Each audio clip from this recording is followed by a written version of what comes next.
สรุปประเด็นร้อนเพจต้านการใช้แรงงานช้างในศรีลังกาออกมาฟาดเดือดกรณีพายปตุภาและพลายสินรงค์ตอนนี้เรื่องการพาช้างไทยกลับบ้านไม่ได้มีแค่คนไทยเท่านั้นที่ตื่นตัวล่าสุดบอยคอตศรีลังกาเพจรณรงค์แบรนด์การขี่ช้างและพาเลทช้างในศรีลังกาได้ออกมาโพสต์ข้อความค่อนข้างดุเดือดในประเด็นนี้โดยสรุปใจความสำคัญที่เขาอยากบอกเราได้3ประเด็นดังนี้ 1. ทางเพจตั้งคำถามย้อนสอนถึงประเทศไทยและประเทศศรีลังกาที่กำลังออกมาแสดงความคิดเห็นไม่พอใจหรือพยายามคัดค้านในการส่งช้างกลับไทยโดยถามว่าตอนที่ช้างลำบากตอนที่ช้างทำงานหนักหรือมีความอยู่ที่ย่ำแย่พวกคุณเคยออกมาเดือดร้อนแทนแบบนี้บ้างไหม 2. เขาตั้งคำถามแบบจี้จุดว่าที่ผ่านมาไม่ว่าจะเป็นประเทศไทยและประเทศศรีลังกาเคยทำอะไรเพื่อสวัสดิภาพของช้างจริงๆบ้างไหมเช่นเคยควักเงินสร้างโรงพยาบาลช้างที่มีอุปกรณ์แบบครบถ้วนบ้างไหม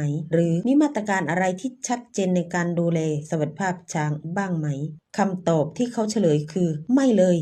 ทุกอย่างเป็นศูนย์ 3. ทางเพจระบุว่านับตั้งแต่กรณีพายศักดิ์สุรินทร์หรือมุทุราชาถูกส่งตัวกลับไทยไปเพราะการดูแลที่ไม่ดีพอรัฐบาลศรีลังกายังคงไม่มีการปรับปรุงระบบการดูแลช้างเชือกอื่นๆรวมถึงพายปตุภาและพายสินรงค์ให้ดีขึ้นอย่างที่ควรจะเป็นเลยโพสต์นี้สะท้อนให้เห็นว่าแม้แต่คนในพื้นที่หรือกลุ่มนักอนุรักษ์สากลเองก็ไม่เห็นด้วยกับการเหนี่ยวรั้งช้างไทยเอาไว้หากปลายทางคือต้องทนทำงานหนักในสภาพแวดล้อมเดิม